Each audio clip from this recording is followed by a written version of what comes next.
Alright, so where to begin? I don't even know where to begin. But we made it. We survived sandstorms, we survived...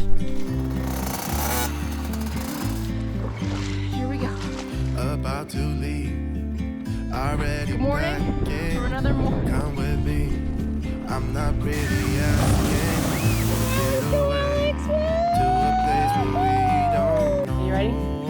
Alright. About to see the world in action. Welcome back, you Get guys. away. We have officially made it back to my mom's place in Colorado. We have finished our 10,000 mile road trip across the western United States, and let me tell you, it was epic. It was everything that I ever wanted. Adventure and some. I mean, we did 10 national parks, Disneyland, mountain biking, hiking, dirt biking. The girls got to experience everything from banana slugs, tarantulas, wolf spiders, bats. I think the bats were the coolest in Zion. Most memorable animals that we saw were the mountain lion, which was really scary. Rattlesnakes. The baby rattlesnake was very scary as well because he was 12 inches from my foot when I first found him. So that was really scary. But overall, yeah, what an epic adventure. I mean, it wasn't the comfort of the motorhome. It wasn't the luxury of the fifth wheel. It was very rugged. At times I felt, especially at the end, I felt really wild. I don't know how else to describe it. I just felt wild. Probably because, you know, we weren't doing a traditional van life, so we weren't inside a lot. We were doing more of like an overlanding style van trip because the van really was more for storage. I mean, as you can see, we have space in here for the girls to play, but the back isn't for us to sleep in. It's, you know, storage for the dirt bikes and the biking stuff, the hiking stuff. It was really the garage, and really no one knew that it was back there.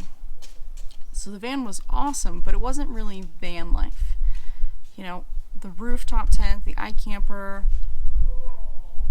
I hands down performed amazing, right? And I really, really enjoyed it. I thought I was going to hate that mattress, and for the first night I did, but after a couple nights, that mattress was amazing, really.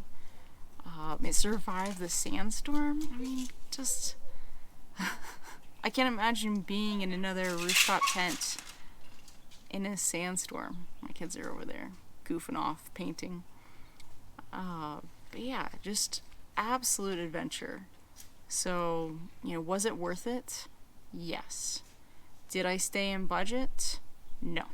No, I did not stay into my BH budget, which the original idea was for BH, which for those of you who are not in the military don't know, it is basic housing allowance. So instead of spending that renting a place, I was spending that living in the van for gas and, you know, campgrounds to motels and hotels.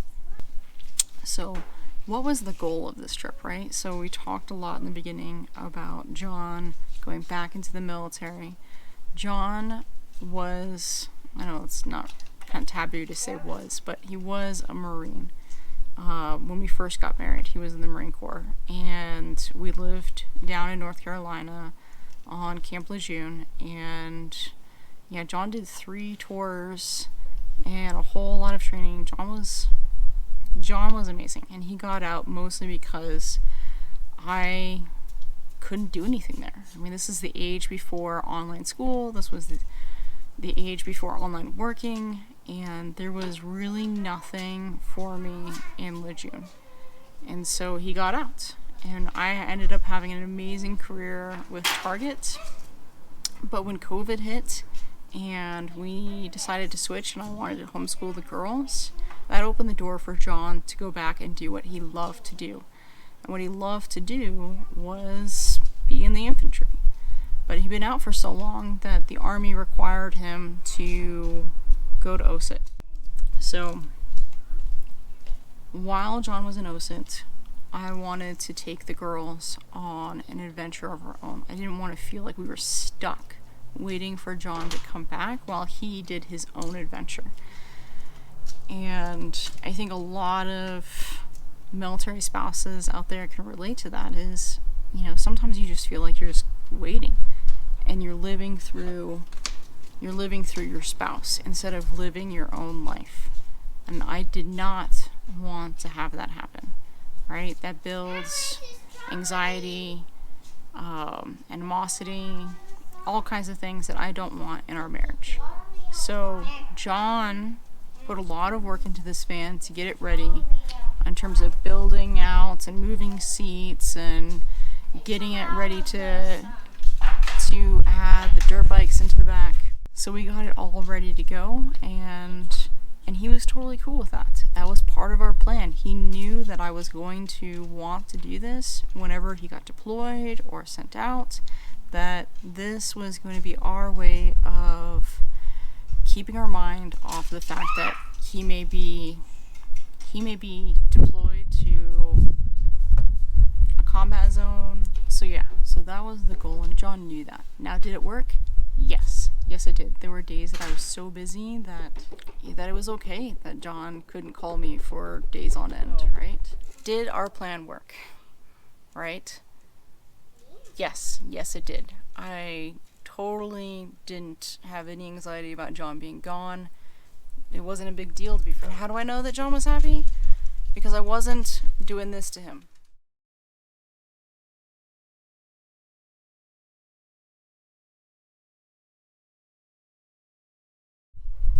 There are women out there who do that. Don't ask me how I know. But I didn't fall into that. And that was because I was out living my best life with my 2 little girls and completely okay with the fact that my husband was off doing his thing, having his own adventure, right? Like, he chose to do this and he was happy, right? This is the career that John loves to do. More power to him. So will I do this again? Yes, I will definitely do this again. But yeah, why did we get rid of the motorhome? Well, that's a longer story.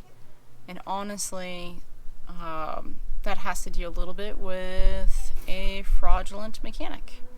But it turned out for the best. So the other part that we got rid of the motorhome was the fact that if John's really going into the Army, I just wasn't going to be able to handle that by myself. I mean, can you imagine backing that thing up with 2 kids, 2 dogs by myself? I mean, it can be done, but I just don't want that headache. Instead, the van has been perfect. I mean, we've been able to go places that the motorhome just could not dream of going. And for that, it saved us a lot of money by staying out of the RV parks and really going where the mountain bike trails were, where the hiking trails were, right? So that was pretty awesome. The only downside to it is, if I wanted to stay in one place for a long time, it was a pain. The other part to it is, gosh, like, it would have been nice to just have some inside space, a shower, some privacy to, that would have been really nice. So someday I may get a small travel trailer to tow behind this guy.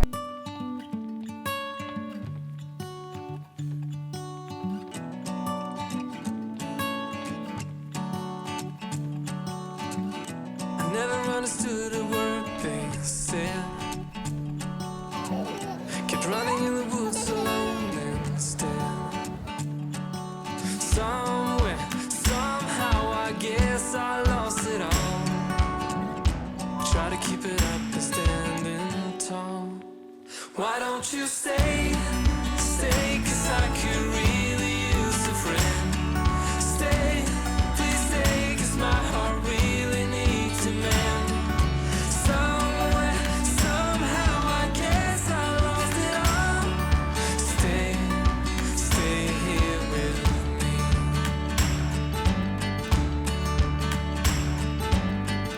And try to make it up for my mistakes. But everywhere I turn, some hearts will break. Something, someone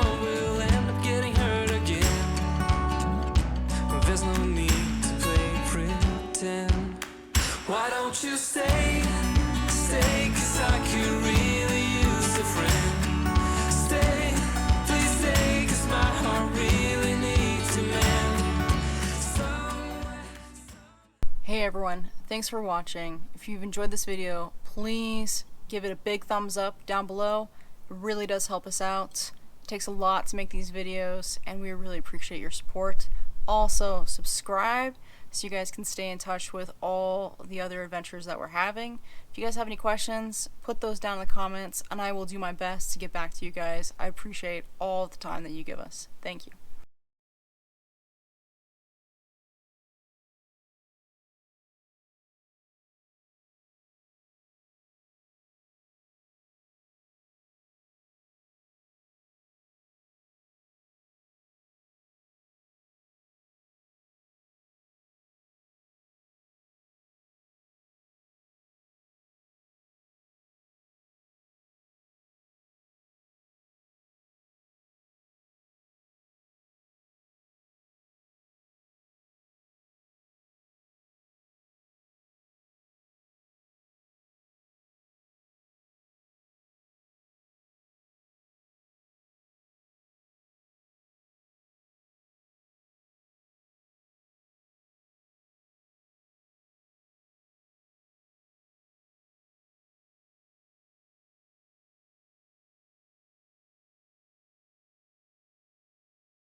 Oh God.